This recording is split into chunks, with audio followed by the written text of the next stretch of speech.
Hello everyone, मुझे उम्मीद है आप सभी अच्छे होंगे और आज मैं आप सबके सामने लेकर आई हूँ क्लास 9 फिज़िक्स मोशन चैप्टर। ख़त्म करेंगे इस पूरे लेसन को और इस वीडियो के अंदर हम कवर करेंगे सारे concept, theory, basic rule of numericals. कुल मिला के इस वीडियो के एंड तक आपके कॉन्सेप्ट होंगे क्लियर। मैं हूँ गुलशन खातून फ्रॉम इजी स्टडी बाय गुल प्लेटफॉर्म, जहाँ पे आप फिज़िक्स, केमिस्ट्री, बायोलॉजी फ्री में पढ़ सकते हैं। तो चलिए स्टार्ट करते हैं इस चैप्टर को। ओके, तो हम आज क्या पढ़ेंगे? देखिए, चैप्टर का नाम क्या है? मोशन। मोशन के बारे में पढ़ना है। तो मोशन क्या है, चलिए इसको समझते हैं हम। वैसे तो आपने ऑलरेडी जूनियर क्लास में पढ़ा होगा मोशन के बारे में। Motion is the change of position with time. Motion क्या है कि when an object change its position with time. जब कोई भी ऑब्जेक्ट अपनी पोजीशंस को टाइम के साथ साथ चेंज करता है तो हम कहते हैं that the object in motion, right. आप देख लीजिए अपने आसपास, आपको अपने एवरीडे लाइफ में बहुत सारे ऐसे एग्जांपल्स दिखेंगे। क्या दिखाई देगा आसपास? बर्ड्स फ्लाई, ठीक है, fish swim, blood flows through veins and arteries, ठीक है, cars move, atoms, molecules, planet, stars, glacier, ये सब क्या है? All are in motion. ये सारे क्या है? मोशन में है, क्योंकि इन सब में क्या हो रहा है? पोजीशन चेंज हो रही है टाइम के साथ साथ। क्लियर? ओके, सिंपल है कि मोशन क्या है? जब कोई ऑब्जेक्ट अपनी एक जगह से दूसरी जगह पोजीशन बदलता है टाइम के साथ, तो उसे हम क्या कहते हैं? मोशन कहते हैं, ठीक है। बट एक और बात आपको समझनी है कि मोशन जब भी होता है ना, वो किसी के रेस्पेक्ट में होता है। तो किसके रेस्पेक्ट में होता है? जब भी मोशन होता है with respect to some reference point, ठीक है। किसके रेफरेंस में होता है? किसके रिस्पेक्ट में होता है? Reference point. ये रेफरेंस पॉइंट क्या है? अब चलिए इसको समझते हैं हम। देखिए, मान लीजिए आप बाहर खड़े हो, ठीक है। मान लीजिए ये एक कार है, राइट, और आप कहाँ हो? आप कार के बाहर हो। तो आपको क्या दिखाई देगा कि ये कार आपके सामने से मूव होके जा रहा है कि नहीं? चलो, तो कार यहाँ पे मोशन में है। तो आपने किसके रिस्पेक्ट में देखा? किसके रेफरेंस पॉइंट में? आप कहाँ खड़े हो? रोड पे खड़े हो ना। तो यहाँ पे रेफरेंस पॉइंट क्या हो गया? रोड हो गया, ठीक है। क्योंकि रोड जहाँ पे आप खड़े हो वो स्टेट कौन से स्टेट में है? रोड स्टेट रेस्ट में है ना, वो कोई मोशन नहीं कर रहा है। बट आपके सामने से उसी रोड पे एक कार जा रहा है, वो आपके सामने से मूव कर रहा है एक जगह से दूसरी जगह, ठीक है। तो यहाँ पे क्या हो जाएगा? रेफरेंस पॉइंट रोड क्या है? रेफरेंस पॉइंट का काम करे। बट इसके ऑपोजिट हम ले लेते हैं। आप मान लो अब हम कहाँ हैं? कार के अंदर है, ठीक है। कार के अंदर से जब हम बाहर देखेंगे तो हमें बाहर क्या क्या दिखाई देता है? कुछ ट्रीज होंगे, राइट, कुछ बिल्डिंग हो सकते हैं, ठीक है, एंड मेनी मोर्स, राइट। तो जब हम खिड़की से बाहर देखेंगे तो हमें क्या दिखाई देगा? हमें ये कार मूव होते हुए नहीं दिखाई देगा। हमें दिखाई देगा कि जो भी बिल्डिंग है, आसपास के पेड़ पौधे, इलेक्ट्रिक पोल्स, ये सब हमें पीछे की तरफ जाते हुए दिखाई देंगे, है कि नहीं? सो इसमें रेफरेंस पॉइंट क्या हो जाएंगे? इसमें रेफरेंस पॉइंट हो जाएगा आपकी कार, ठीक है। तो आप किसके रेफरेंस में देख रहे हो ये मोशन? कार के अंदर बैठे हो ना, तो यहाँ पे रेफरेंस पॉइंट क्या हो जाएगा? कार रेफरेंस पॉइंट हो गया, ठीक है। क्योंकि आप जैसे जैसे आगे जा रहे हो आपको हर चीज़ें पीछे जाते हुए दिखाई दे रही है। तो रेफरेंस पॉइंट के बेसिस पे आप इसको देख रहे हो, मोशन को समझ रहे हो ना, ठीक है। तो ऑलवेज रिमेंबर रेफरेंस पॉइंट क्या किस फॉर्म में होते हैं? तो रेफरेंस पॉइंट आपके इलेक्ट्रिक पोल हो सकते हैं, ठीक है। कोई भी इलेक्ट्रिक पोल को हम reference point as a consider कर सकते हैं, ट्रीज़ को हम कंसिडर कर सकते हैं, बिल्डिंग्स को कंसिडर कर सकते हैं, ठीक है। ये सब क्या कंसिडर कर सकते हैं? हम as a reference point consider करते हैं। और ज़रूरी नहीं है कि रेफरेंस पॉइंट में यही तीन आएंगे, कुछ भी अपने कन्वीनियंस के अकॉर्डिंग हम रेफरेंस पॉइंट को ले लेते हैं, ठीक है। चलिए आगे बढ़ते हैं। तो यहाँ पे आप पढ़ोगे तो यहाँ कुछ इम्पोर्टेंस नहीं है, यही एग्जांपल्स के बारे में डिस्कस किया गया है, ठीक है। ओवरऑल अगर हम मोशंस के बारे में देखें तो मोशंस कैसे होते हैं? It is in complex motion generally complex form में होते हैं, ठीक है, क्योंकि कुछ मोशंस हमें सीधा पता चलता है लेकिन कुछ मोशंस हमें पता नहीं चलता है, ठीक है।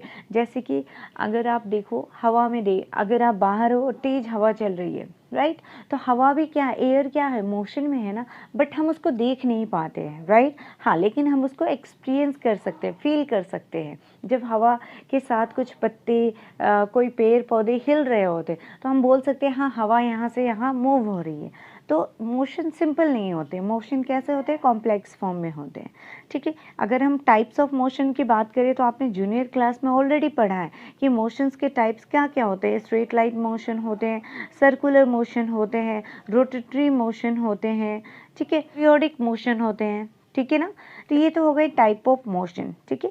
तो इस बार हमें इस चैप्टर में, आप बड़े हो गए क्लास 9 में, तो इतना अभी हमें वो टाइप्स ऑफ मोशन पे फोकस नहीं करना है। अभी हमें पढ़ना है इस चैप्टर में motion in a straight line, ठीक है।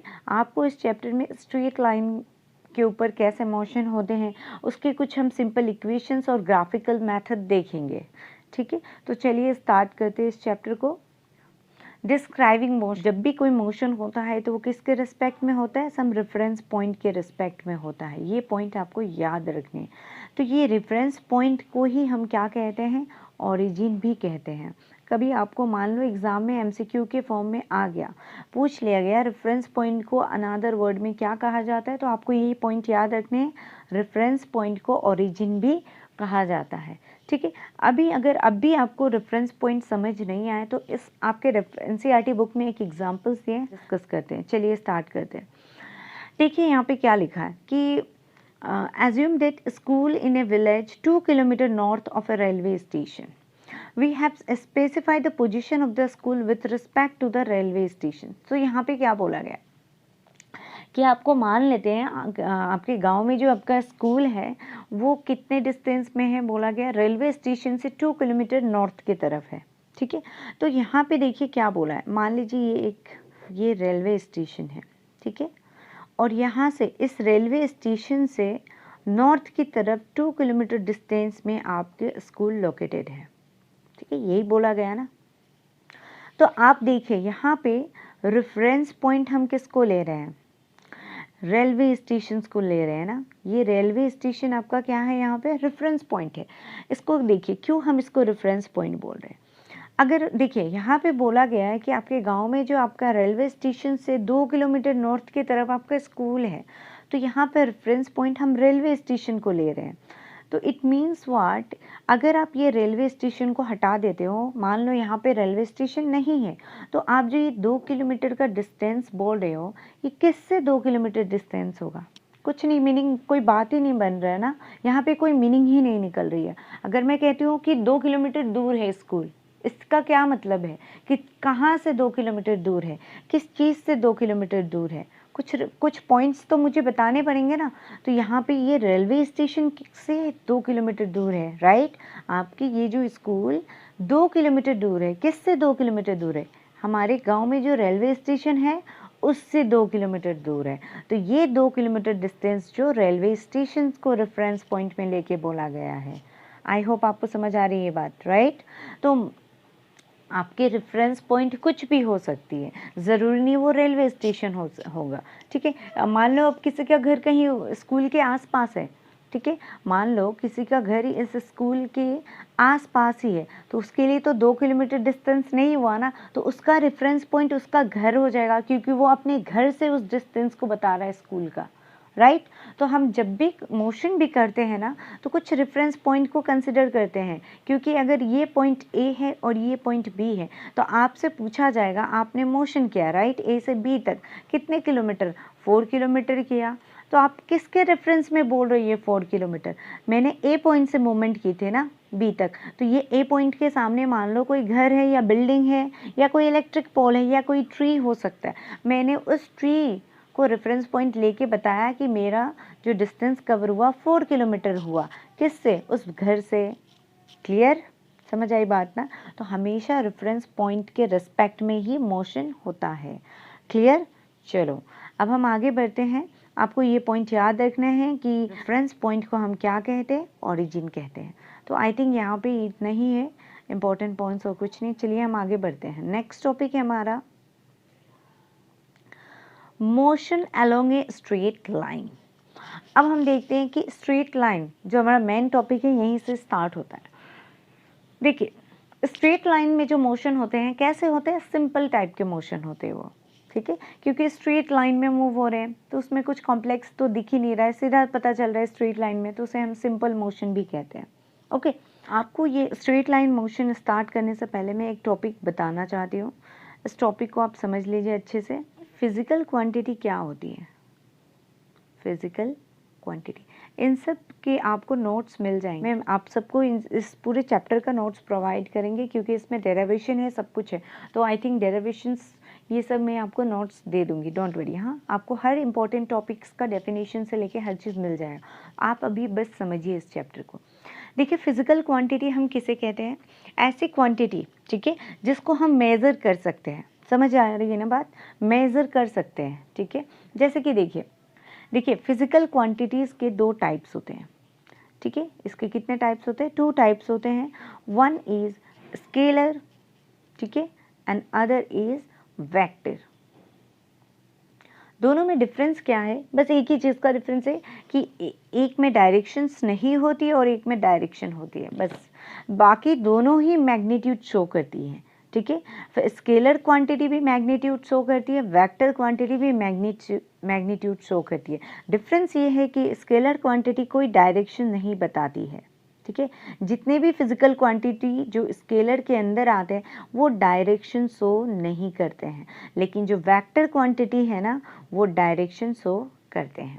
जैसे कि चलिए इसको एग्जांपल से समझते हैं। फॉर एग्जांपल मैंने बोला कि ये एक पाथ लेंथ कवर हुआ है, ठीक है, ए से बी तक।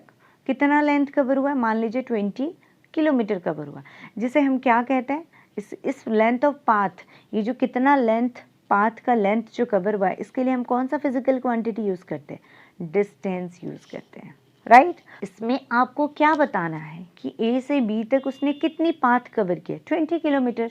ओके, तो हम बस लेंथ का डिस्टेंस ही बता रहे हैं ना, मतलब लेंथ का मेजरमेंट बता रहे हैं, कितना, 20 किलोमीटर।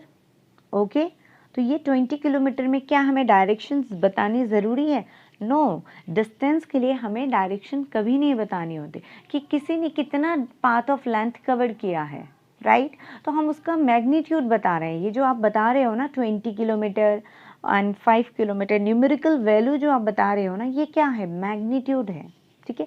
मैग्नीट्यूड को हम साइज भी कहते हैं। क्या कहते हैं, अगर आपको मैग्नीट्यूड में कन्फ्यूजन हो रही है तो साइज है कि नहीं, यहाँ से यहाँ तक 20 किलोमीटर, ये एक लेंथ का साइज ही हुआ ना। तो न्यूमेरिकल वैल्यू, मैग्नीट्यूड क्या बताता है हमें, न्यूमेरिकल वैल्यूज। और इसमें ऐसे फिजिकल क्वांटिटी जिसमें सिर्फ न्यूमेरिकल वैल्यूज़ की ज़रूरत होती है, कोई डायरेक्शंस की ज़रूरत नहीं होती है, ठीक है।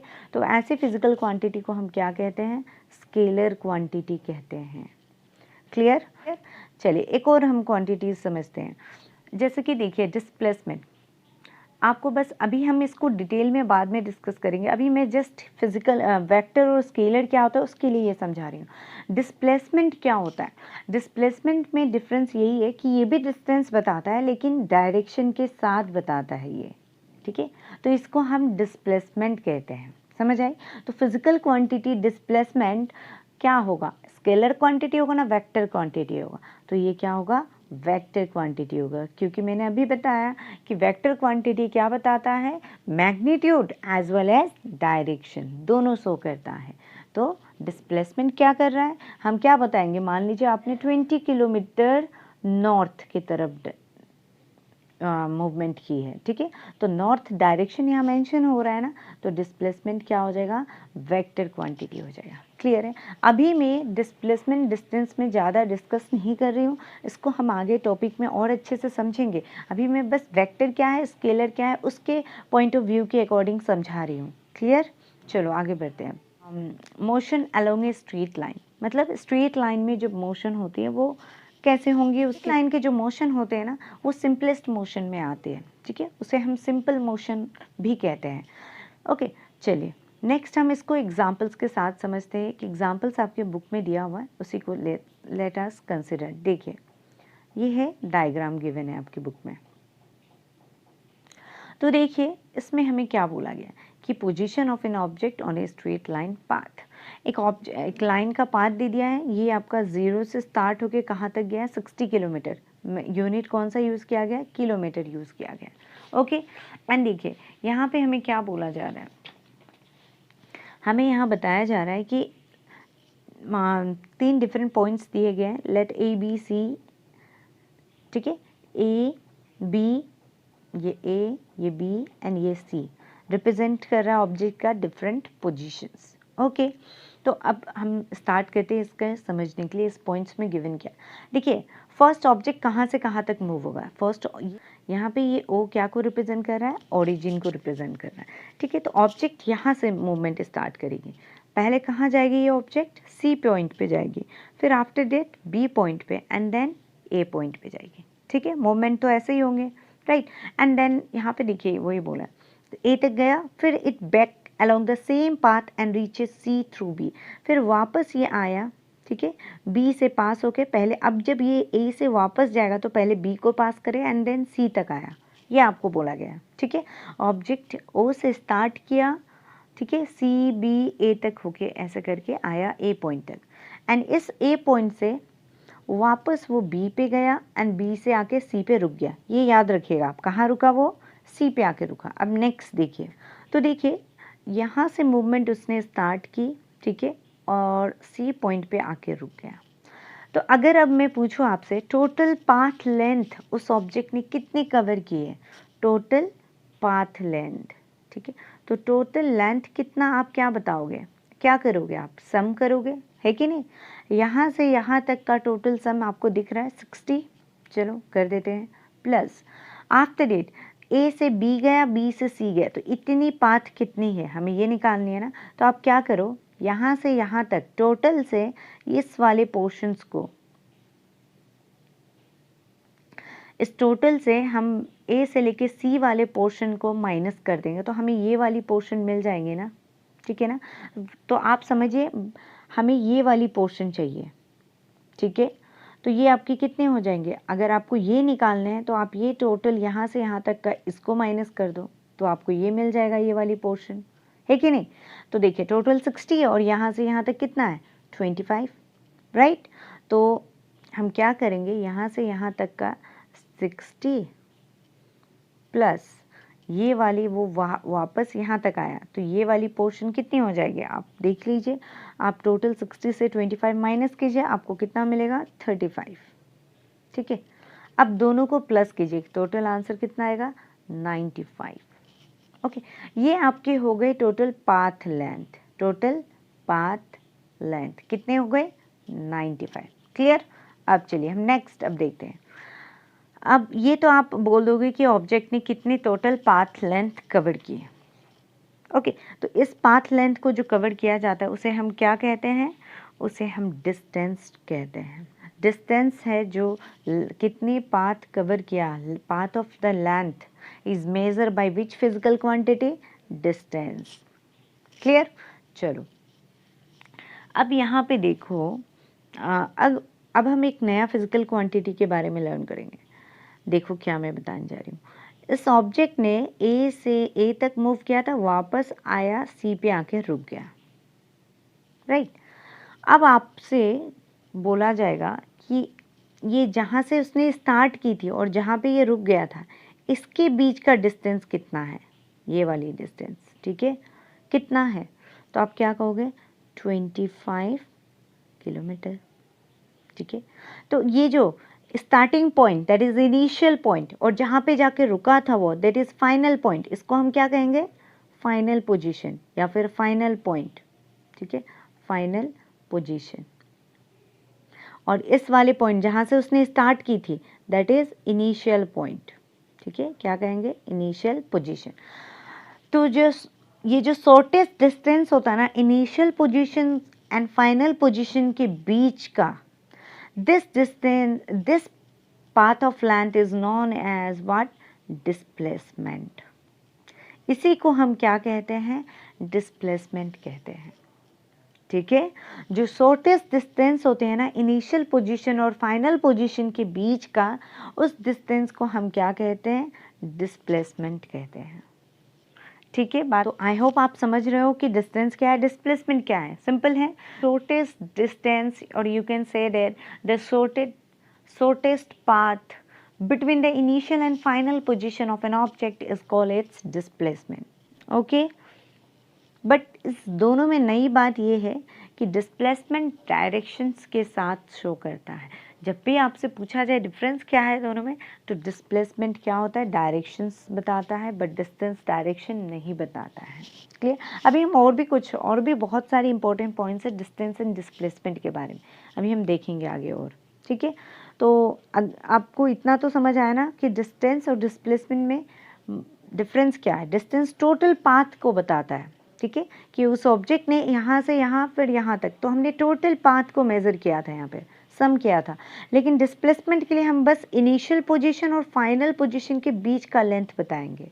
ओके, डिस्टेंस एंड डिस्प्लेसमेंट का एक और डायग्राम से हम इसको समझते हैं। ठीक है, देखिए पॉइंट ए, पॉइंट बी, ठीक है, ये है आपका 100 metre and this is your 500 and this is again 100। ठीक है, अब यहाँ समझिए आप। सो देखिए, आप मान लीजिए ए पॉइंट आपका होम को रिप्रेजेंट कर रहा है, बी पॉइंट आपका स्कूल है। तो आप स्कूल जब जाओगे ए से यहाँ, देन यहाँ से बी तक आप पहुँचोगे। ठीक है, तो आपसे पूछा जाएगा टोटल डिस्टेंस ट्रैवल कितना हुआ। ठीक है, टोटल डिस्टेंस कितना हुआ। आप क्या करोगे, ये वाली पाथ को सम करोगे, तो 100 प्लस 500 प्लस 100 टोटल कितने हो जाएंगे, 700, राइट, 700 मीटर। ये आपने टोटल डिस्टेंस बता दिया। बट अगर अब मैं पूछूं आपसे कि तो डिस्प्लेसमेंट क्या होगा इस केस में, ठीक है, तो आप डिस्प्लेसमेंट के लिए क्या करोगे, मैंने क्या बताया था, initial position and final position के बीच का शॉर्टेस्ट डिस्टेंस हम लेंगे। ठीक है, और एक बात, वो शॉर्टेस्ट डिस्टेंस हमेशा स्ट्रेट लाइन बननी चाहिए। ठीक है, अगर स्ट्रेट लाइन नहीं बनेगी तो वो शॉर्टेस्ट डिस्टेंस सही नहीं कहलाएगी। हाँ, तो आप देखिए ए और बी के बीच का ये है शॉर्टेस्ट डिस्टेंस, राइट। तो डिस्प्लेसमेंट हमारा क्या हो जाएगा, क्योंकि ये 500 है तो ये भी कितना है 500, बिकॉज सेम लेंथ है ना दोनों का। ठीक है, समझ आए ना। देखो डिफरेंसेस ये है, तो हमेशा याद रखना डिस्टेंस का जो मैग्नीट्यूड होगा ना, मतलब जो न्यूमेरिकल वैल्यू होगा ना, वो डिस्प्लेसमेंट से हमेशा बड़ा होगा। ठीक है, तो अब आपके मन में ये क्वेश्चन आ रहा कि मतलब डिस्टेंस हमेशा बड़ा होगा डिस्प्लेसमेंट से। हाँ, बड़ा तो होगा, डिस्टेंस हमेशा डिस्प्लेसमेंट से बड़ा होगा। ठीक है, आप देख लो, टोटल मेजरमेंट लेते हैं ना हम डिस्टेंस में, डिस्प्लेसमेंट तो शॉर्टेस्ट डिस्टेंस है, तो डिस्टेंस से डिस्प्लेसमेंट कभी बड़ा नहीं हो सकता, डिस्टेंस हमेशा बड़ा रहेगा। ठीक है, क्लियर। और अब आप क्वेश्चन आता है ना, मैंने बताया था कि क्या वो दोनों तब तो इक्वल हो सकता है, तो हाँ इक्वल हो सकता है। कैसे हो सकता है, चलिए इसका एक एग्जाम्पल समझते हैं। देखिए, ये एक पॉइंट है, ए पॉइंट है और ये बी पॉइंट है। तो अब देखिए, जब मैं बोलूँ कि एक ऑब्जेक्ट था या एक पर्सन था, ए पॉइंट से बी पॉइंट पे गया और वहीं रुक गया, तो आप इसका डिस्टेंस है 40 किलोमीटर। तो मैं पूछूँ डिस्टेंस क्या है, तो आप क्या बोलोगे 40 किलोमीटर। यस, क्योंकि उसने 40 किलोमीटर पाथ कवर किया। अब मैं पूछूँ आपसे डिस्प्लेसमेंट क्या है, तो आप क्या बोलोगे, क्योंकि मैंने क्या बताया था, इनिशियल पोजीशन और फाइनल पोजीशन के बीच का डिस्टेंस, तो इसका इनिशियल पोजीशन ये है और फाइनल पोजीशन यही है ना, तो इसका क्या हो जाएगा डिस्प्लेसमेंट, अगेन 40 किलोमीटर ही हो जाएगा, है कि नहीं। तो इस केस में डिस्टेंस और डिस्प्लेसमेंट क्या हुई, सेम हो गई। यस, सेम हो सकते हैं। Okay, now what about zero. क्या अब क्वेश्चन आता है, क्या डिस्टेंस और डिस्प्लेसमेंट ज़ीरो हो सकते हैं, तो चलिए इसको समझते हैं। ए से बी, ठीक है, वही सेम एग्जांपल ले लेते हैं, 40 किलोमीटर का हम ले लेते हैं लेंथ। चलो मान लेते हैं एक बच्चा है राम, ठीक है, क्या नाम है उसका, राम है।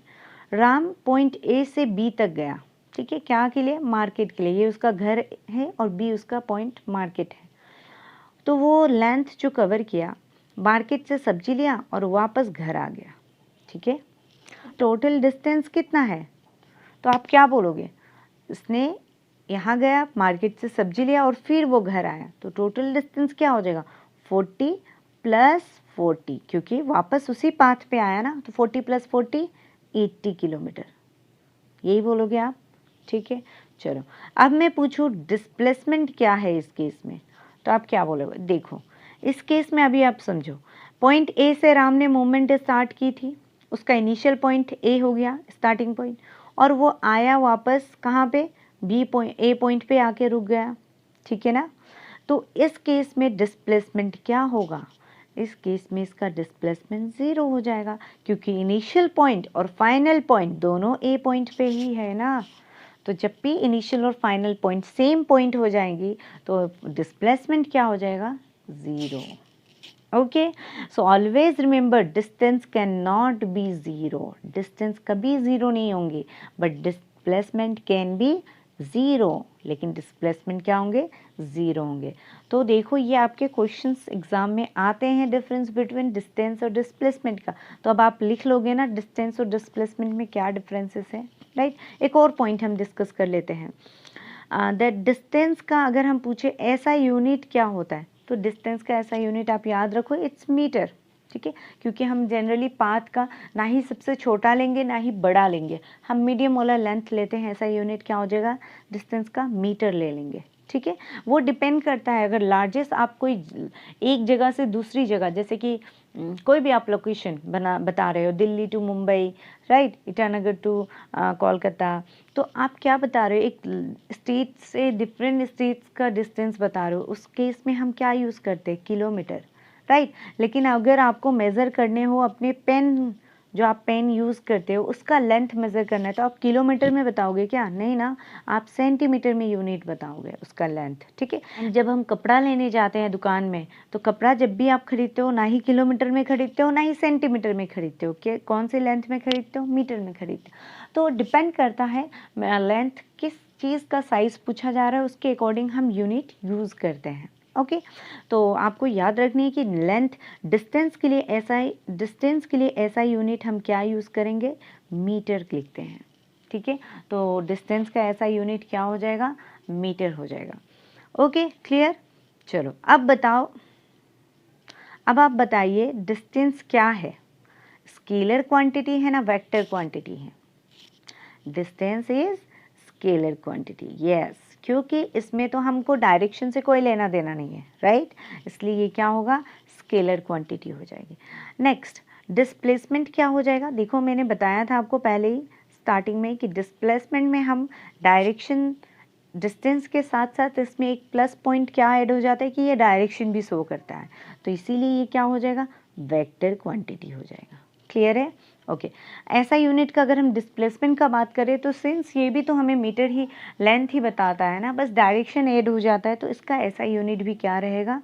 मीटर ही रहेगा। ओके, चलो, तो दोनों में डिफरेंस क्या हो जाएगा? सबसे पहला पॉइंट कि डिस्टेंस क्या है? इट्स ए स्केलर क्वांटिटी, ठीक है। ये क्या हो जाएगा? वेक्टर क्वांटिटी है, राइट। सेकंड, आप क्या बोल सकते हो कि distance can not be zero, can not be zero, ठीक है। इट कैन बी ज़ीरो, ठीक है, ये क्या हो सकता है आपका? ज़ीरो हो सकता है, राइट। थर्ड पॉइंट हम क्या बोल सकते हैं? दैट डिस्टेंस क्या है? टोटल पाथ लेंथ, ठीक है। डिस्टेंस में आप क्या लिख दोगे कि total actual path length cover by an moving object is called distance, और इसमें हम क्या लिख देंगे? The shortest distance between the initial and final position of an object is called its displacement. Clear? और आफ्टर दैट ऐसा unit भी आप लिख देना, हो गया ना, काफ़ी है इतना। चलो आपका देखिए, ऑटोमोबाइल्स जो होते हैं, जितने भी गाड़ीज़ होते हैं, व्हीकल्स होते हैं, उसमें एक डिवाइस लगा होता है, ठीक है। ये डिवाइस को अगर आप गौर करोगे ना, ध्यान से देखो, तो वो क्या शो करता है? कितनी डिस्टेंस ट्रैवल कर रही है वो ऑब्जेक्ट या गाड़ी, ठीक है, वो आपको उस डिवाइस में दिखाई देता है, ठीक है। उस डिवाइस को हम क्या कहते हैं? ओडोमीटर कहते हैं। That's it. ये क्वेश्चंस पूछा जाता है एग्जाम में कि name the device which measure distance, okay, वो डिवाइस के नाम बताओ, या सिंपली आपसे क्वेश्चन पूछ लिया what does odometer measure, odometer क्या मेज़र करती है, ठीक है। आपके इन टेक्स्ट में क्वेश्चन भी है, तो ओडोमीटर क्या मेज़र करती है? It measure the distance. Clear? ठीक है ना, यही पूछा जाता है एग्जाम में यहाँ से, बस आपको इतने ही रखना है ध्यान में। नेक्स्ट हम आ जाते हैं क्वेश्चंस, न्यूमेरिकल्स यहाँ दिया हुआ है, देखिए क्या बोला है यहाँ पे पहली question, an object has move through a distance can it have zero displacement. अभी हमने डिस्कस किया कोई ऑब्जेक्ट कुछ डिस्टेंस कवर कर रहा है, ठीक है, तो आपसे पूछे क्या उसका ज़ीरो डिस्प्लेसमेंट हो सकता है, तो यस हो सकता है। तो आपको वही बोला if yes support your answer with an example, तो आपको एक एग्जाम्पल के साथ सपोर्ट करना है। तो आप कोई भी जो डायग्राम मैंने यहाँ बना के दिखाया था अभी पीछे जो डिस्कस किया, आप उसी डायग्राम को एक्सप्लेन कर देना, ठीक है, कि शॉर्टेस्ट डिस्टेंस हो जाएगा ना ये। चलो नेक्स्ट अब हम देखते हैं, या फिर आप इसी को शो कर देना ये वाली केस में, क्योंकि एक ऑब्जेक्ट यहाँ से इसी एग्जाम्पल में दिखा देना कि ए यहाँ तक गया, वापस वो ओ पे आ गया, तो इस केस में इसकी डिस्प्लेसमेंट क्या हो जाएगी, ज़ीरो हो जाएगी। क्यों ज़ीरो हो जाएगी, क्योंकि उसकी जो इनिशियल पॉइंट थी और फाइनल पॉइंट थी वो सेम जगह है, सेम पॉइंट पे आके रुक गई ना, इसीलिए ज़ीरो हो जाएगा। क्लियर। तो देखिए क्वेश्चन नंबर 2 में हमें बोला गया है कि a farmer moves along the boundary of a square field of side 10 metre in 40 second, ठीक है। व्हाट वुड बी मतलब यहाँ पे बोला गया है कि जो फार्मर का फील्ड है ना वो स्क्वायर शेप में है और उसकी बाउंड्री में वो राउंड लगाया एक राउंड, तो एक राउंड लगाने में वो कितना टाइम लिया, 40 सेकेंड लिया, ये हमें दिया हुआ है, ठीक है। और एक साइड का उसका मेजरमेंट दिया है 10 मीटर। अब बोल रहा है कि उसकी मैग्नीट्यूड ऑफ डिस्प्लेसमेंट, मतलब डिस्प्लेसमेंट कितनी होंगे after at the end of 2 minute 20 second from इस इनिशियल पोजीशन, मतलब स्टार्टिंग पॉइंट से लेके ना उसने जो राउंड लगाई टोटल फील्ड का अपना, तो 2 मिनट्स 20 सेकेंड बाद उसकी डिस्प्लेसमेंट क्या होगी, हमें ये निकालनी है, ठीक है। चलिए इसका सोल्यूशन कर। 40 सेकेंड में उसने कितने राउंड लगाए, 1 राउंड लगाए, ठीक है। अब मुझे टाइम हमें कितना गिवन था, 2 मिनट 20 सेकेंड, तो आपको पता है 1 मिनट में 60 सेकेंड होती है, तो 2 मिनट्स में कितने हो जाएगा, 2 इंटू 60 कर दीजिए, ठीक है। 120 सेकेंड प्लस 40, ठीक है, 2 मिनट्स कितना था 20 सेकेंड, तो प्लस 20 कर दीजिए, कितना आ जाएगा 140। तो अब आपको देखिए तो 140 सेकेंड में कितने राउंड हो जाएंगे, क्या करेंगे हम 1/40 इंटू 140 करेंगे हम, यूनिटरी मेथड, ठीक है। आप इसको सॉल्व करोगे, 0 0 कैंसिल, 2 2 ज़ा 4, 2 7 ज़ा 40, ठीक है। तो आप इस 7/2 को डिवाइड करोगे, you will get how much, 3.5। देखो यहाँ से आपको समझनी, ये जो 3.5 आया है ना, ये 3 यहाँ पे क्या है, कंप्लीट 3 राउंड लगाया उसने, और 0.5 का मतलब है हाफ राउंड, ठीक है। 3 कंप्लीट राउंड और 0.5 का मतलब है हाफ राउंड। तो अगर उसने ए से स्टार्ट की तो 1 राउंड ए तक, फिर 2 राउंड, देन 3 राउंड, अब हाफ है ना, तो ए से वो कहाँ जाएगा, बी तक, और बी से सी, क्योंकि 4 साइडेड है तो 2 साइड ही कंप्लीट होगा ना, तो ये उसका हाफ राउंड हो गया, राइट। देखिए इस हाफ राउंड को निकालना है उसको, मतलब आप अगर फिगर देखो तो ये एक राइट ट्रायंगल बन रहा है ना, ठीक है। तो आपको ये तो 10 दिया हुआ है, ये भी 10 दिया हुआ है, मुझे ये निकालना है हमें। तो हमें क्या मिल जाएगा, डिस्प्लेसमेंट, क्योंकि हाफ राउंड वो यहाँ जाके रुक गया था, यहाँ से स्टार्ट किया था, तो हमें डिस्प्लेसमेंट मिल जाएगा ना, ओके। तो हम इसको कैसे निकालेंगे, by Pythagoras theorem. Pythagoras theorem में क्या कहता है, दैट इज हाइपोटेनस स्क्वायर, ठीक है, ए बी सी डी। तो हाइपोटेनस स्क्वायर कौन हो जाएगा, हाइपोटेनस लॉन्गेस्ट साइड को हम बोलते हैं E C square equal to, ठीक है, A B square plus B C square, यही है hypotenuse theorem, Pythagoras theorem. A C तो आपको निकालनी है, इसको ऐसे ही रख दो, और बाकी तो हमें गिवन है 10 10, 10 का स्क्वायर क्या होता है 100, अगेन 100, टोटल हमारे पास कितना आ जाएगा 200, और ये स्क्वायर चला जाएगा उधर, तो √200 आ गया, और आप इसको √200 को सॉल्व करो, you will get how much, 14 point approx में आपका आंसर आ जाएगा, ठीक है। तो 14.143 मीटर। क्लियर। तो आप इसको खुद से करना, मैंने ये चीज़ को नहीं किया क्योंकि यहाँ पे बहुत टाइम टेकिंग है, ठीक है। तो आप इसको कर लेना आगे खुद से solve. Next question number 3, which of the following is true for displacement. अब इसमें से आपको स्टेटमेंट गिवन है, बताना है कि कौन सी ट्रू स्टेटमेंट है, किसके बारे में है, डिस्प्लेसमेंट के बारे में। पहला देखिए, it can not be zero, displacement कभी ज़ीरो नहीं हो सकती, रॉन्ग। हमने पढ़ा है कि डिस्प्लेसमेंट ज़ीरो हो सकती है, ठीक है, जब उसकी इनिशियल और फाइनल पोजीशंस जो होंगी वो सेम होंगे तब, तो ये गलत है। Second, its magnitude is greater than the displacement travel by the object. Magnitude मतलब जो मैंने ये भी डिस्कस किया था आपसे कि जो मैग्नीट्यूड न्यूमेरिकल वैल्यू जो हमें मिलेंगे ना डिस्प्लेसमेंट का, वो डिस्टेंस से बड़ा होगा।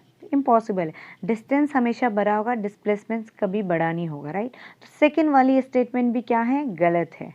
ओके चलो next, uniform motion and non uniform motion क्या होता है, जो आपकी बुक में यहाँ दिया हुआ है उसी को मैं समझा देती हूँ, ठीक है। चलो देखो यहाँ क्या बोला है, एक ऑब्जेक्ट को हम कंसिडर करते हैं, वो क्या है, स्ट्रेट लाइन में मूव हो रही है, ठीक है।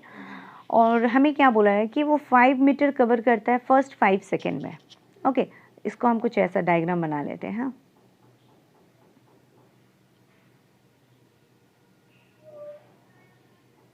देखो यहाँ हमें बोला गया है कि फर्स्ट ये 5 मीटर है आपका, 5 मीटर, अगेन 5 मीटर, ये भी आपका 5 मीटर है। और जो भी वो फर्स्ट 5 मीटर जो मूवमेंट कर रहा है उसके लिए वो कितना टाइम ले रहा है, 5 सेकेंड टाइम ले रहा है। इसमें भी वो 5 सेकेंड टाइम ले रहे हैं, इसमें भी वो 5 सेकेंड। ओके तो देखो एक ऑब्जेक्ट है जो इक्वल डिस्टेंस कवर कर रहा है इक्वल इंटरवल ऑफ टाइम लेने में, राइट। एक ऑब्जेक्ट क्या कर रहा है कि ऑलवेज इक्वल डिस्टेंस कवर कर रहा है और इस इक्वल डिस्टेंस के लिए वो टाइम भी कितना ले रहा है, इक्वल गैप ले रहा है कि नहीं। हर फर्स्ट 5 सेकेंड में उसने 5 मीटर कवर की, सेकेंड 5 सेकेंड में अगेन उसने 5 मीटर कवर की, एंड थर्ड 5 सेकेंड में अगेन उसने 5 मीटर कवर की। तो ऐसे मोमेंट जिसमें इक्वल डिस्टेंस कवर हो रहे हैं इक्वल इंटरवल ऑफ टाइम में, तो ऐसे मूवमेंट को या ऐसे मोशन को हम क्या कहते हैं, uniform motion. Simple, right. Uniform motion क्या हुआ, जब कोई ऑब्जेक्ट इक्वल डिस्टेंस कवर करती है इक्वल इंटरवल ऑफ टाइम में, मतलब इक्वल गैप ऑफ टाइम में, तो ऐसे मोशन को हम क्या कहते हैं, यूनिफॉर्म मोशन। सिंपल है, दैट्स इट। ओके चलिए नॉन यूनिफॉर्म मोशन अब क्या हो जाएंगे, देखिए नॉन यूनिफॉर्म मोशन, इसमें ज़्यादा डिफरेंस नहीं है। हाँ देखो इसमें क्या होगा, इसको भी हम डायग्राम से समझते हैं। इस केस में क्या हो रहा है, ऑब्जेक्ट जो ये 5 मीटर कवर किया, उसने यहाँ पे 4 मीटर कवर किया और यहाँ पे अगेन 8 मीटर कवर कर लिया।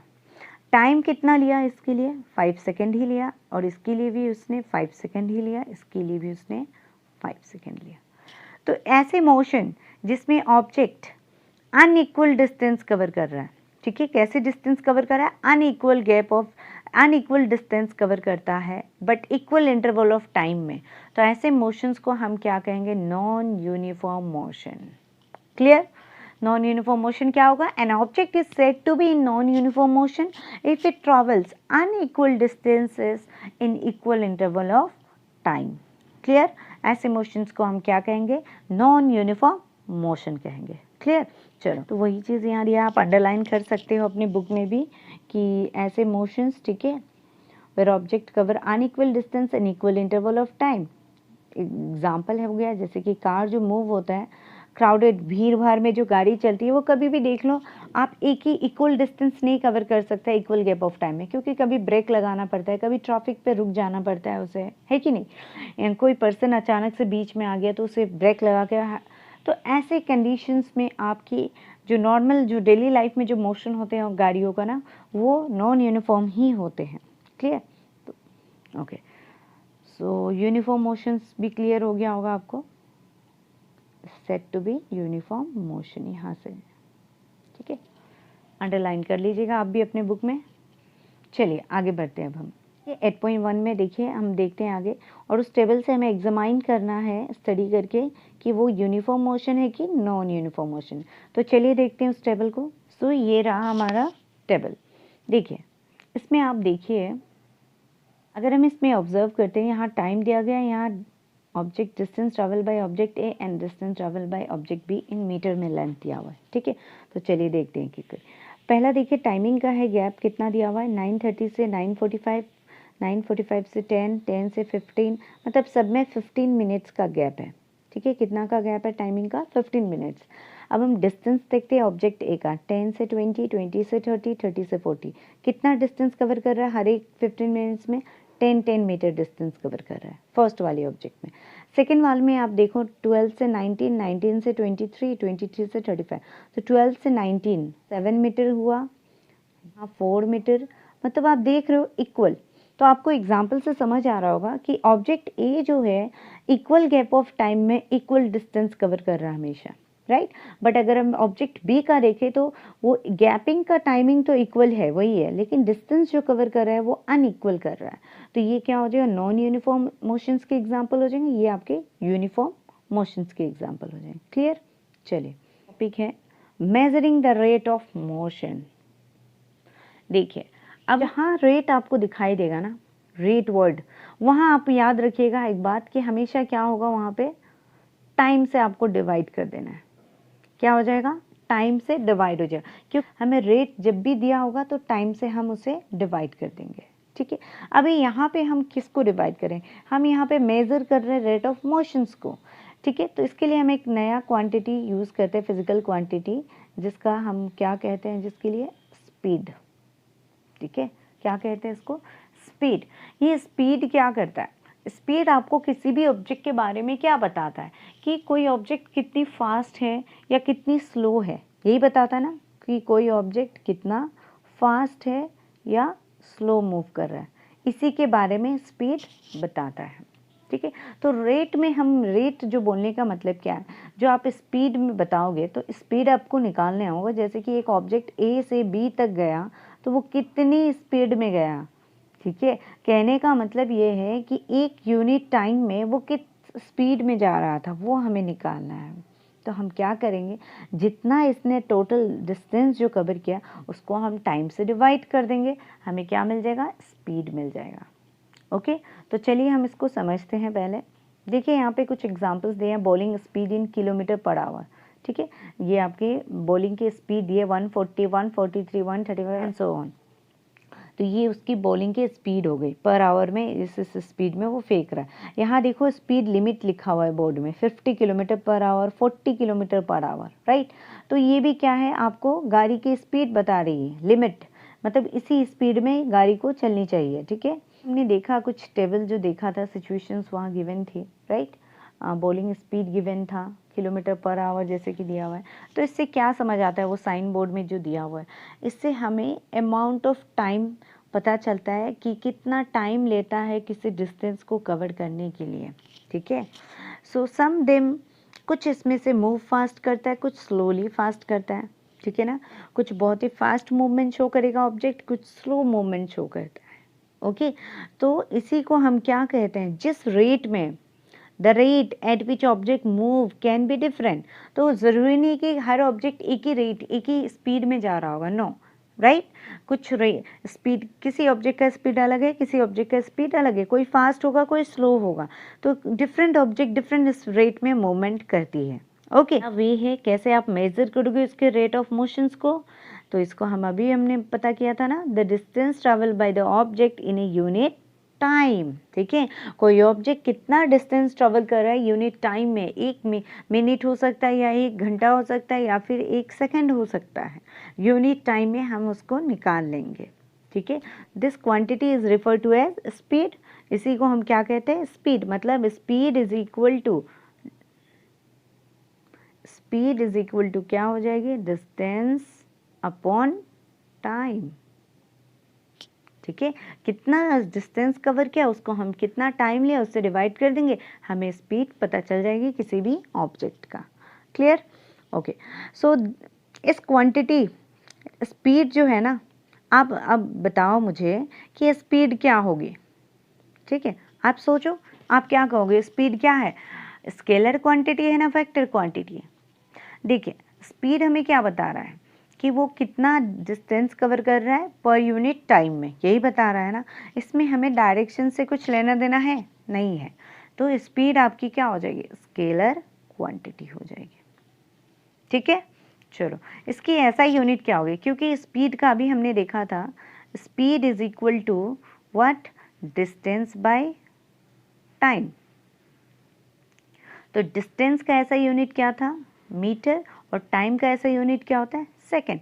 तो आपके स्पीड के ऐसा यूनिट क्या हो जाएगा, मीटर पर सेकेंड। और या फिर आप इसको ऐसे भी लिख सकते हो, metre per second to the power -1। तो ये दोनों सेम है। बहुत सारे बच्चों को ये कन्फ्यूजन लगता है कि ये अलग है क्योंकि इसमें -1 है, इसमें माइनस नहीं। देखो बच्चों, ये -1 इसलिए आया है क्योंकि जब हम ये जो अपॉन होता है ना, इसको हटाते हैं तो कोई भी डिनोमिनेटर से नंबर न्यूमरेटर के फॉर्म में लिखा जाता है, डायरेक्टली ऊपर ले जाया जाता है, तो उसकी साइन माइनस में आ जाते हैं। ठीक है, ये तो आपने मैथ्स में पढ़ा ही होगा। ओके, चलो नेक्स्ट हम देखते हैं। तो इसकी वैसे तो बेसिक ऐसा यूनिट याद रखना मीटर पर सेकेंड है, राइट, बट इसके अंदर सेंटीमीटर पर सेकेंड भी आ सकते हैं, या फिर जब भी सेंटीमीटर पर सेकेंड में भी हो सकते हैं, या फिर लार्ज यूनिट है, लार्ज डिस्टेंस है तो किलोमीटर पर आवर में होते हैं। ठीक है, जनरली। अब यहाँ देखो, नेक्स्ट हमें जो पॉइंट गिवन है, to specify the speed of an object we require only its magnitude, है कि नहीं। हमें स्पीड को स्पेसिफाई करने के लिए हमें क्या चाहिए, उसकी बस मैग्नीट्यूड की वैल्यू चाहिए, न्यूमेरिकल वैल्यू चाहिए। Okay, the speed of an object need not be constant. Okay, next अब देखिए यहाँ पे क्या बोला है कि कोई भी ऑब्जेक्ट का क्या स्पीड कांस्टेंट हो सकता है, नो। इन मोस्ट केसेस, ज़्यादातर केसेस में object will be in non uniform motion. हमने पीछे ही पढ़ा है अभी कि हमारे जो डेली लाइफ में जो मोशन होते हैं ऑब्जेक्ट के, वो जनरली कैसे होते हैं, नॉन यूनिफॉर्म होते हैं। Therefore we describe the rate of motion of such object in terms of their average speed. चलो, वही चीज़ हमें बोला गया कि एवरेज स्पीड, क्योंकि जब डिफरेंट होते हैं हमारे डेली लाइफ में तो जो स्पीड होते हैं वो कांस्टेंट नहीं होते, वो चेंज होते हैं। तो उसके लिए हम क्या करेंगे, एवरेज स्पीड निकालते हैं। ठीक है, तो एवरेज स्पीड के लिए हम क्या करेंगे, किसी भी ऑब्जेक्ट का टोटल डिस्टेंस को टोटल टाइम टेकन जो लिया गया उससे डिवाइड करके एवरेज स्पीड हम निकाल लेंगे। क्लियर, आई होप आपको समझ आ रहा है ये पॉइंट्स। तो average speed is equal to हम क्या करेंगे, total distance divided by total time taken. Okay, चलो नेक्स्ट हम देखते हैं। तो ये आपकी उसके बारे में दिया हुआ है कि तो ऑब्जेक्ट ट्रेवल्स ए डिस्टेंस कितना, एस इसका यहाँ डिस्टेंस को रिप्रेजेंट किया जाएगा, और T is for time taken, and speed के लिए वी से रिप्रेजेंट किया है। तो फॉर्मूला क्या हो जाएगा, V is equal to S by T. ठीक है, अभी देखो वही चीज़ आपको एग्जाम्पल से यहाँ भी एक दिया हुआ है कि इसको एग्जाम्पल से हम समझ सकते हैं ना। देखिए क्या बोला है, एक कार है जो ट्रैवल करती है 100 किलोमीटर इन 2 आवर्स। क्या बोला है यहाँ पे, वो 100 किलोमीटर कवर किया है 2 आवर्स में। It's average speed is 50 kilometre per hour. अभी देखो ये बात क्या बोल रही है यहाँ पे, वही अभी जो मैंने आपको समझाया, उसने ए से बी तक 100 किलोमीटर डिस्टेंस कवर किया। ठीक है, कितना टाइम लिया इसको कवर करने के लिए, टोटल टाइम 2 आवर्स लिया। ओके, अब यहाँ पे अलग से क्या लिखा है कि इसकी एवरेज स्पीड थी ना 50 किलोमीटर पर आवर। ये कहने का मतलब क्या है, ये कहने का मतलब ये है कि यहाँ से यहाँ तक वो तो एक ही स्पीड पे नहीं आया ना। ठीक है, कभी उसकी स्पीड घटा होगा, कभी बढ़ा होगा। ठीक है, तो यहाँ कहने का मतलब ये कि इट मीन्स अगर आपको 1 यूनिट 1 घंटा में कितना उसने ट्रेवल किया, आपको 100 किलोमीटर दिया है ना, तो इट मीन्स व्हाट, क्या 1 आवर में अगर आप इसको डिवाइड करोगे तो you will get what, 50 kilometre per hour.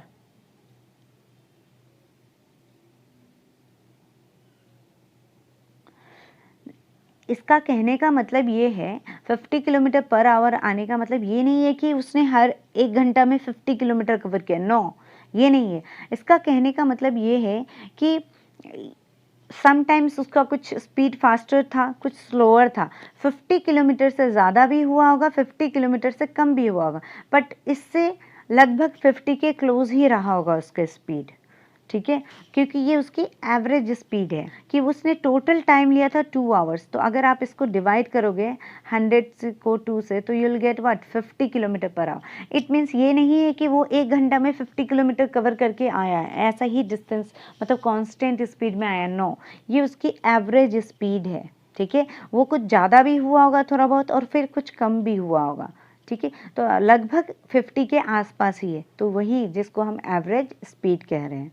वही चीज़ देखिए यहाँ बोला गया है कि the car might not have travel eight 50 kilometre per hour all the time. ज़रूरी नहीं है कि हर समय वो 1 घंटा में 50 किलोमीटर कवर करके ही आ रहा है, नो। ठीक है। Sometime it might have travel faster और समटाइम स्लोअर देन दिस। कभी वो 50 किलोमीटर से ज़्यादा भी ट्रैवल किया होगा या कभी 50 किलोमीटर से स्लो भी किया होगा, लेकिन इसी स्पीड के आसपास ही था उसका रेंज। ठीक है, चलो नेक्स्ट देखिए, एग्जाम्पल्स अगेन आपको गिवन है, यहाँ पे न्यूमेरिकल्स सॉल्व है, तो हम न्यूमेरिकल्स भी करते जाएंगे ताकि आपका न्यूमेरिकल्स में जो डर होता है वो ख़त्म होते जाए। आप बस देखिए, सबसे पहले जब भी आप न्यूमेरिकल्स कीजिएगा ना, आपको क्या देखने, गिवन क्या है। न्यूमेरिकल्स करने का बेस्ट टिप्स तो यही है, एक तो आपको फॉर्मूला याद हो जानी चाहिए, जो भी फॉर्मूला अभी मैं बताई हूँ, मैंने स्पीड के लिए क्या बताया, speed is equal to distance by time. ठीक है, अगर एवरेज स्पीड बोला है तो सेम बात है, total distance by total time कर दीजिए, दैट्स इट। ठीक है, और आपको क्वेश्चन में गिवन क्या है उसके अकॉर्डिंग आप फॉर्मूला लीजिए और अप्लाई कीजिए, आपका आंसर सही आएगा। ठीक है, चलिए इस एग्जाम्पल्स को समझते हैं।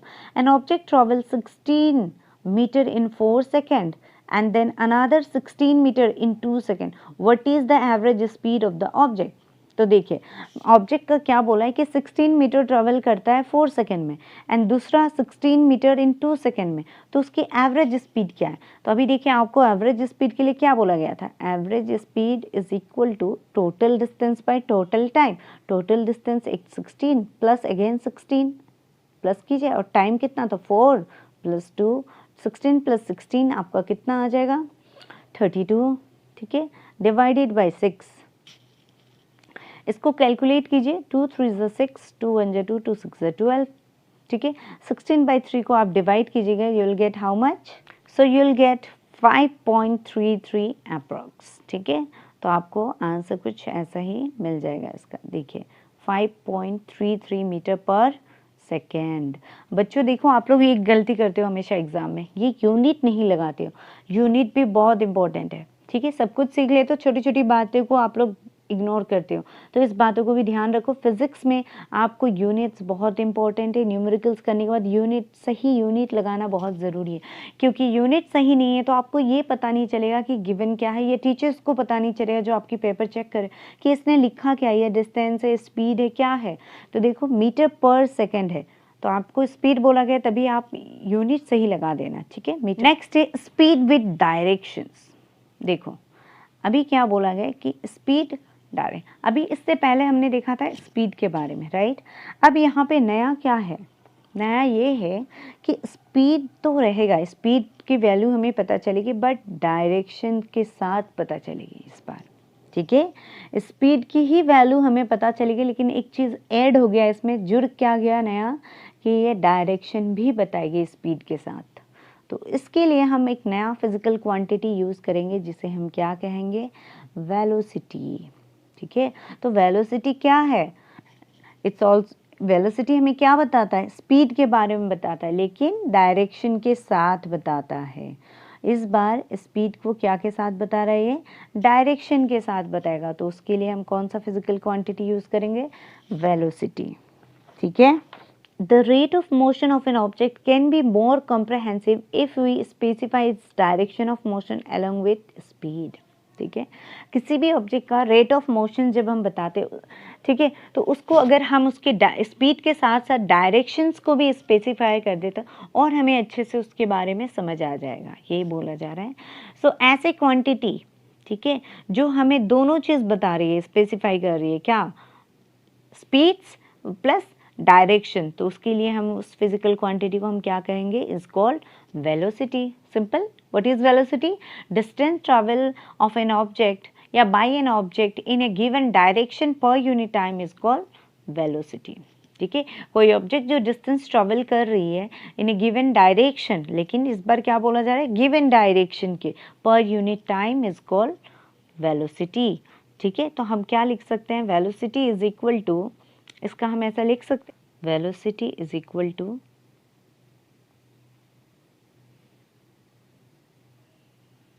Distance travel with direction. ठीक है, किसके साथ, with direction divided by time.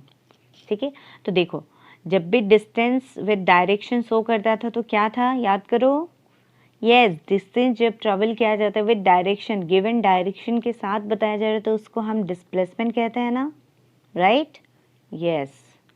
तो ये आपका क्या हो जाएगा, वेलोसिटी इज इक्वल टू, हम लिख सकते हैं डिस्प्लेसमेंट बाय टाइम, लिख सकते हैं ना, यस। तो याद रखिएगा वेलोसिटी का फॉर्मूला क्या आ जाएगा, that is displacement by time. क्यों डिस्प्लेसमेंट लिखा, because distance travel in a given direction, right. So distance travel in a given direction is equal to what, displacement. So velocity is equal to displacement by time. Clear, चलो अब बताओ आप, velocity क्या हो जाएगी, vector quantity हो जाएगी ना स्केलर क्वांटिटी हो जाएगी, बताओ। यस, इट्स वेक्टर क्वांटिटी, क्योंकि ये डायरेक्शन शो कर रही है, मैग्नीट्यूड तो शो करेगी प्लस डायरेक्शन शो करेगी, तो वेलोसिटी क्या हो जाएगी, it's a vector quantity. So the velocity of an object can be uniform और वेरिएबल। तो किसी भी ऑब्जेक्ट की वेलोसिटी आपकी यूनिफॉर्म भी हो सकती है, वेरिएबल मतलब चेंज भी हो सकती है, ठीक है। अभी देखो यहाँ पे दो कंडीशंस दी है, इसको आप समझना अच्छे से, हाँ, नहीं तो आपको फिर कंफ्यूजन रहेंगी। देखो, it can be changed by, velocity को आप कैसे चेंज कर सकते हो, यूनिफॉर्म का मतलब तो हमें समझ आएगा, जब कांस्टेंट होंगी, स्ट्रेट लाइन में होंगे, ये याद रखना है, स्ट्रेट लाइन में होने पड़ेंगे, हाँ। चेंज कब होंगे, वेरिएबल कब होंगे, कैसे आप चेंज कर सकते हो वेलोसिटी को, जब उस ऑब्जेक्ट का स्पीड चेंज होगा, यस, क्योंकि स्पीड पे ही डिपेंड है ना वेलोसिटी, तो अगर स्पीड चेंज हो रहा है तो वेलोसिटी भी चेंज हो जाएगा, clear. And second, direction of motion, ठीक है, या फिर बोथ, बोथ मतलब दोनों, क्या हो जाएगा कि इसका सबसे पहला हो जाएगा आपका चेंज इन स्पीड, ये नंबर 1, एंड नंबर 2 आपका हो जाएगा दैट इज डायरेक्शंस चेंज होता है, या फिर बोथ, दोनों को आप चेंज कर दीजिए तो आपका वेलोसिटी क्या होगा, चेंज हो। ये क्वेश्चंस भी पूछ सकता है कि कब वेलोसिटी को आप चेंज कर सकते हो, व्हेन चेंज इन स्पीड और change in direction of object, clear. Next, when an object moving along a straight line at a variable speed, we can express the magnitude of its rate of motion in terms of average velocity। देखो क्या बोला है, जब कोई object straight line में move हो रहा है, ठीक है, बट वेरिएबल स्पीड के साथ, मतलब स्पीड कांस्टेंट नहीं है, ठीक है, जब कोई ऑब्जेक्ट स्ट्रेट लाइन में मूव कर रहा है लेकिन नहीं है, मतलब स्पीड कांस्टेंट नहीं है, तब आप जब एवरेज वेलोसिटी निकाल लोगे, क्या निकालोगे, इसकी मैग्नीट्यूड को कैसे निकालोगे, रेट ऑफ मोशन कैसे निकालोगे, एवरेज वेलोसिटी करोगे। क्या लिखा है, it is calculated in the same way we calculate average speed, जिस तरह हमने एवरेज स्पीड निकाली थी उसी तरह एवरेज वेलोसिटी को भी निकाल लेंगे जब क्या होगा, वेरिएबल स्पीड होगा, ओके। लेकिन कंडीशन एक और है, जब वेलोसिटी ऑब्जेक्ट का चेंज हो रहा है एट यूनिफॉर्म रेट, ठीक है, इस बार वेलोसिटी चेंज तो हो रहा है लेकिन यूनिफॉर्मली चेंज हो रहा है, राइट, तब हम वेलोसिटी, एवरेज वेलोसिटी कैसे निकालेंगे, अरिथमेटिक मीन से निकालेंगे। अरिथमेटिक मीन का मतलब होगा initial velocity plus final velocity, okay, divided by period of time, मतलब average velocity is equal to initial velocity plus final velocity divided by 2। ये 2 कहाँ से आया, देखो यहाँ पे कितनी वेलोसिटी है, 1 एंड 2, दो वेलोसिटी ले रहे हैं, एक इनिशियल और एक फाइनल, तो इसीलिए हम 2 से करते हैं। अरिथमेटिक मीन में यही करते हैं ना, total sum of total number of observation divided by number of observations. Maths में आपने मीन निकाला है ना, वही हम यहाँ कर रहे हैं, total number of sum of total number of observation divided by number of observations. तो सम करने का मतलब है कि initial velocity plus final velocity divided by 2, तो इससे आपका एवरेज वेलोसिटी निकल जाएगा, क्लियर है ना। कौन से केस में एवरेज वेलोसिटी इस फॉर्म में निकालना है, जब आपकी वेलोसिटी चेंज हो रही है यूनिफॉर्मली, क्लियर। इसमें इनिशियल वेलोसिटी को हम क्या से रिप्रेजेंट करेंगे, u से, और फाइनल वेलोसिटी को हम क्या से रिप्रेजेंट करेंगे, v से, और डिवाइडेड बाय क्या कर देंगे, 2 से डिवाइड कर देंगे, ठीक है, ये याद रहना है आपको, हाँ। चलो नेक्स्ट देखते हैं। सो आई थिंक ये हो जाएगा, हाँ। व्हाट अबाउट एसआई यूनिट, तो स्पीड एंड वेलोसिटी का सेम एसआई यूनिट होगा, that is metre per second, and टेक्स्ट का। तो देखिए question number 1, distinguish between speed and velocity. Speed और वेलोसिटी में डिफरेंस क्या है आपको बतानी है। देखो स्पीड क्या है, it determines what, total distance, speed is what, distance travel by an object per unit time, okay, where is velocity क्या है, distance travel by an object in a given direction per unit time, ये हो जाएगा। Second, speed क्या है आपका, scalar quantity है, velocity क्या है आपका, वेक्टर क्वांटिटी है। ठीक है, आई थिंक 2 डेफिनेशंस आपको काफ़ी है इसके लिए। ठीक है, दोनों का ऐसा यूनिट तो आपको पता है, मीटर पर सेकेंड ही होगा दोनों का। Okay, next, under what condition is the magnitude of average velocity of an object equal to its average speed. आपको पूछ रहे हैं कि एवरेज वेलोसिटी और एवरेज स्पीड का वैल्यू किस कंडीशन में इक्वल होंगे। तो ऑलवेज रिमेंबर, एवरेज वेलोसिटी या एवरेज स्पीड एक ही कंडीशन में इक्वल होंगे जब कोई ऑब्जेक्ट स्ट्रेट लाइन में ट्रैवल करते हैं। ठीक है, तो क्या होगा, एवरेज स्पीड या एवरेज वेलोसिटी क्या होगा, इक्वल होगा मैग्नीट्यूड उसका। ओके, ठीक है ना। What does the odometer of an automobile measure, बताया था ना मैंने, ये क्वेश्चंस पूछता है। तो ओडोमीटर क्या मेजर करता है, डिस्टेंस मेजर करता है। ठीक है, क्या मेजर करता है, डिस्टेंस ट्रेवल मेजर करता है। Next, what does the path of an object look like when it is uniform motion. देखो, पूछ रहा है आपसे कि जब यूनिफॉर्म मोशन होता है तो पाथ कैसे दिखेंगी। आपको देखो, यूनिफॉर्म मोशन के लिए कंडीशन हमने क्या पढ़ा था, जब इक्वल डिस्टेंस कवर करती है कोई object equal interval of time में, राइट, यही यूनिफॉर्म मोशन है। तो पाथ तो कैसे भी हो सकती है ना, पाथ से क्या लेना देना हमें। पाथ आपका स्ट्रेट लाइन भी हो सकता है, पाथ आपका सर्कुलर भी हो सकता है, पाथ आपका कर्वी भी हो सकता है। ठीक है, एनी पाथ, कोई भी पाथ हो सकती है आपकी, circular, straight, curve, because uniform motion depends on equal distance in equal interval of time. कितने टाइम में कितना इक्वल गैप में इक्वल डिस्टेंस कवर करता है, तभी वो यूनिफॉर्म मोशन कहलाता है। पाथ से कुछ लेना देना नहीं है हमें। तो path can be straight line, curvy और circular. Next, during an experiment a signal from a spaceship reached the ground station in 5 minutes. What was the distance of the spaceship from the ground station? देखो क्या बोला है, एक experiment किया जा रहा है, सिग्नल भेजा जा रहा है, कहाँ से, स्पेसशिप से। ठीक है, तो एक स्पेसशिप मान लो ऊपर है, वहाँ से एक सिग्नल आया ग्राउंड में। ठीक है ना, और क्या बोला है, 5 मिनट्स। ये जो ग्राउंड तक सिग्नल आने में कितना टाइम लिया, 5 मिनट्स टाइम लिया। ओके, नेक्स्ट क्या बोला है, what was the distance of the spaceship from the ground. तो ये डिस्टेंस कितनी है, हमें ये निकालनी है।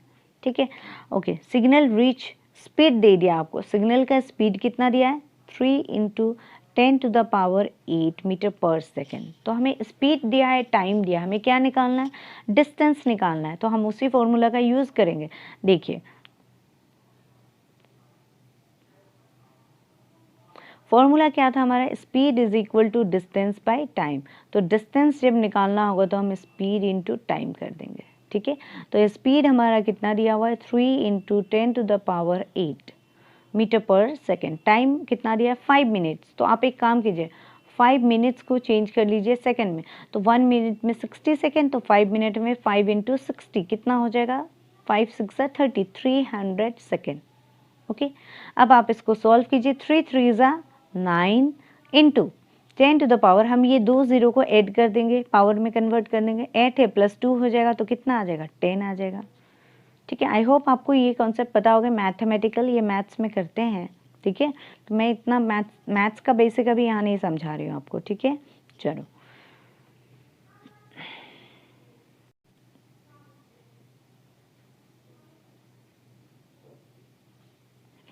नेक्स्ट, न्यूमेरिकल्स एक और आप देख लेते हैं। चलिए, आपकी बुक में गिवन है, देखिए, the odometer of the car reaches 2000 km at start of the trip and 2400 km at the end of the trip. If the trip took 8 hours, calculate the average speed of the car in km/h and meter per second. तो simple है, आपको distance दे दिया है car का। देखो, वो reading बता रहा है हमें, 2000 किलोमीटर था स्टार्टिंग जब हो रहा था, ऑलरेडी डिस्टेंस कवर था, स्टार्टिंग में ही इतना दे दिया। तो ज़ीरो से उसका स्टार्ट नहीं हुआ है डिस्टेंस, याद रखना है ओडोमीटर में। एंड जब वो ट्रिप स्टॉप हुआ था गाड़ी, तब कितना था, 2400 किलोमीटर। ओके, 2400 से हम -2000 कर देंगे तो हमें डिस्टेंस मिल जाएगा। उसने एग्जैक्टली कितना ट्रिप में डिस्टेंस कवर किया, 400 किलोमीटर कवर किया। ठीक है, यहाँ पे माइनस क्यों किया, क्योंकि ऑलरेडी स्टार्टिंग से रीडिंग लिखा हुआ, वो कहीं और कुछ डिस्टेंस कवर करके रखा होगा, वही मेजरमेंट दिया होगा। बट इसने जो ट्रिप स्टार्ट की, तो वो वहाँ से 2400 पे जर्नी किया ना उसने, राइट। तो टोटल जर्नी उसने कितना किया ये निकालना है ना हमें, तो हम ये वाले को तो माइनस करेंगे ना इस फाइनल वाले से, तब तो हमें ये वाले मिल जाएंगे, तो इसके लिए हमने माइनस किया यहाँ पे, ठीक है। और टाइम तो आवर में दिया है भाई, क्योंकि हमें किलोमीटर पर आवर में ही निकालने को कहा गया है, तो हम यहाँ कोई यूनिट चेंज नहीं करेंगे, सिंपली इसको सॉल्व करेंगे, you will get 50 kilometre per hour. हाँ, अब देखो नेक्स्ट क्या करना है हमें, इस 50 किलोमीटर पर आवर को हमें मीटर पर सेकेंड में चेंज करना है। तो ये बहुत इंपॉर्टेंट है अभी जो मैं बताने जा रही हूँ। जब भी आपको मीटर पर सेकेंड में चेंज करना हो ना, जब भी आपको मीटर पर सेकेंड में चेंज करना हो, आप एक रूल याद रखिएगा, जो भी गिवन हो 50 किलोमीटर पर आवर को मीटर पर सेकेंड में करना है ना, तो मल्टीप्लाई इसको कर दीजिए 1000 से और डिवाइडेड बाय 60 इंटू 60, 0 को कैंसिल कीजिए, इसको आप कैलकुलेट कीजिए, आपको मीटर पर सेकेंड में आंसर आ जाएंगे, ठीक है। तो वही चीज़ यहाँ किया है, तो आप इसको देख के कंफ्यूज मत होइए, जो मैंने अभी बताया वैसे ही फॉलो कीजिए, ठीक है। तो आपको आ जाएगा आंसर मीटर पर सेकेंड में 13.9 मीटर पर सेकेंड, ठीक है। अब देखिए आपको मैथमेटिकल कैलकुलेशन में दिक्कत आएंगी तो वो तो आपको मैथ सही करना होगा, ओके। इसमें हम आपकी क्या मदद करें, अब ये इस वीडियो में हम आपको मैथ्स नहीं सिखा सकते, हाँ इतना टाइम नहीं है, वीडियो बहुत लंबा हो जाएगा फिर। चलो नेक्स्ट देखते हैं। आपका नेक्स्ट क्वेश्चंस भी देखिए, एग्जाम्पल्स ये इम्पॉर्टेंट है, एग्जाम्पल्स आते भी हैं एग्जाम में, तो अच्छे से इसको समझिए आप, ठीक है। नेक्स्ट एग्जाम्पल्स क्या है देखिए, Usha swims in 90 metre long pool she cover 180 metre in 1 minute, ठीक है। एक लॉन्ग पूल है, ठीक है, जिसका वो बता दिया 90 मीटर लॉन्ग है ये डिस्टेंस, और उसने 180 मीटर कवर किया, मतलब यहाँ से यहाँ गया फिर वापस आया रिटर्न, तभी 180 होगा, 90 प्लस 90 180, और ये टाइम कितना लिया है रिटर्न आने में, 1 मिनट्स लिया उसने, ठीक है। Find the average speed and average velocity, आपको देखो क्या निकालने बोला है, एवरेज स्पीड। तो एवरेज स्पीड के लिए क्या करना था, total distance by total time. Total distance आपका तो 180 दिया ही हुआ है, और टोटल टाइम कितना लिया था, 1 मिनट लिया था, राइट।